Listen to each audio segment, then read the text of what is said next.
Back news. Uttarandhra ఉపాధ్యాయ ఎన్నికల counting మరి కాసేపట్లో ప్రారంభం కానుంది. ఎన్నికల కౌంటింగ్ కు సంబంధించి ఏయూ ఇంజనీరింగ్ కళాశాలలో పూర్తి ఏర్పాట్లు చేశారు అధికారులు. ఇక పూర్తి బందోబస్తు మధ్య ఈ కౌంటింగ్ సిబ్బందిని ఏజెంట్లను క్షుణ్ణంగా పరిశీలించి కౌంటింగ్ హాలుకు పంపనున్నారు.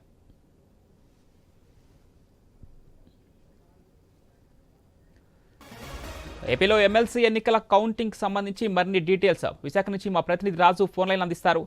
రాజు, ఎన్నికల ప్రక్రియకు సంబంధించి అన్ని ఏర్పాట్లు ఇప్పటికే పూర్తయ్యాయి. అటు సిబ్బందిని కూడా క్షుణ్ణంగా పరిశీలించి లోపలికి పంపిస్తున్నారు. ఎన్ని గంటల్లోగా ఫలితం తేలే అవకాశం ఉంది? పూర్తి డీటెయిల్స్ ఏంటి రాజు?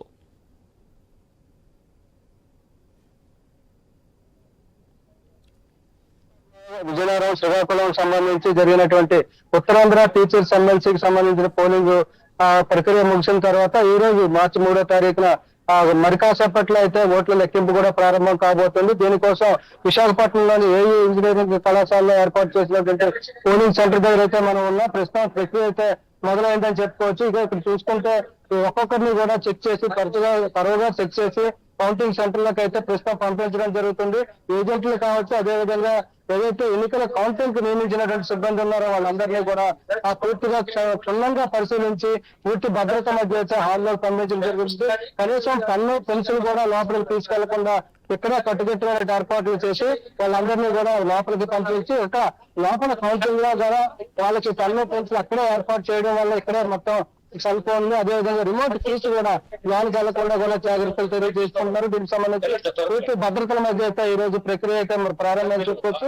8 గంటల నుంచి కూడా కౌంటింగ్ స్టార్ట్ అవుతుంది. ఇప్పటికే బ్యాలెట్ బాక్సులు కూడా లోపలికి చేరుకోవడం జరిగింది. ఒక్కొక్క 8 గంటల నుంచి కూడా 22 టేబుల్ ఏర్పాటు చేశారు. 22 టేబుల్ మీద కూడా బ్యాలెట్ బాక్స్ లో నుంచి అయితే బ్యాలెట్లను బయటకు తీయడం జరుగుతుంది. బయటకు తీసిన తర్వాత వాటిని కట్టలు కట్టే ప్రక్రియ జరుగుతుంది. ఈ నేపథ్యంలో ఇదంతా జరిగే సమయానికైతే మధ్యాహ్నం 12 గంటల వరకు ఇదే ప్రక్రియ కొనసాగే అవకాశాలు కనిపిస్తున్నాయి. అనంతరం కూడా భోజన విరామం తర్వాత అయితే ఓట్లను అయితే లెక్కించే ప్రక్రియ స్టార్ట్ అవుతుంది. ఈ నేపథ్యంలో ఉత్తరాంధ్ర వ్యాప్తంగా ఉన్నటువంటి 22,900 మంది ఓటర్లు అయితే మొన్న ఓటు హక్కును వినియోగించుకోవడం జరిగింది. అందులో దాదాపు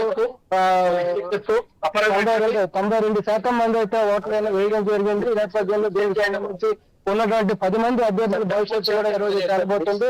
ఇప్పటికే క్యాండిడేట్లు కూడా పోలింగ్ సెంటర్లకు చేరుకుంటున్న పరిస్థితి కనిపిస్తుంది. ఆ నేపథ్యంలో మరి ఈ రోజు మధ్యాహ్నంలో కూడా ఫలితాలు అయితే వెలువడే అవకాశాలు ఉన్నాయి. ఇక్కడ మనం చూసుకోవచ్చు ఎమ్మెల్సీ అభ్యర్థి ఎవరైతే రఘువరం ప్రస్తుతం సిట్టింగ్ ఎమ్మెల్సీ రఘువరం గారు వచ్చారు. ఆ లోపలికి వెళ్లేందుకు అయితే క్షుణ్ణంగా పరిశీలిస్తున్న పరిస్థితి కనిపిస్తుంది. మిగతా క్యాండిడేట్లు కూడా అయితే కనిపిస్తున్నాయి. అదే నేపథ్యంలో కౌంటింగ్ ప్రక్రియ స్టార్ట్ అవుతుంది. ఆ కౌంటింగ్ ప్రక్రియ స్టార్ట్ అయిన నేపథ్యంలో ఎలాంటి గందరగోళాలు కూడా లేకుండా పూర్తి ఏర్పాట్లు కూడా చేయడం జరిగింది.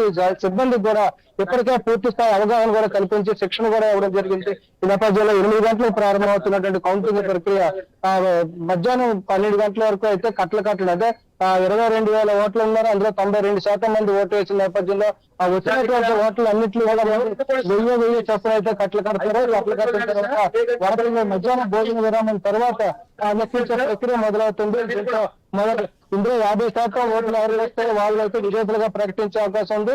50% ఓట్లు కానీ నేపథ్యంలో రెండో ప్రాధాన్యత ఓట్లు కూడా లెక్కించే అవకాశాలు ఉన్నాయి. దీంతో ఒకవేళ రెండో ప్రాధాన్యత ఓట్లు లెక్కించే ప్రక్రియ మొదలైతే అర్ధరాత్రి వరకు కూడా ఈ ప్రక్రియ కొనసాగే అవకాశాలు ఉన్నాయి. దీంట్లో ఫలితాలు కూడా ఆలస్యమయ్యే అవకాశాలు ఉన్నాయి. ప్రస్తుతం అయితే ఇప్పుడు ఉన్నటువంటి తాజా పరిస్థితి చూసుకుంటే ఏజెంట్లందరినీ కూడా లోపల పంపించడం జరుగుతుంది. అదేవిధంగా పోలింగ్ కౌంటింగ్ సిబ్బందిని కూడా లోపలికి పంపించే ప్రక్రియ అయితే కొనసాగుతుందని చెప్పుకోవచ్చు.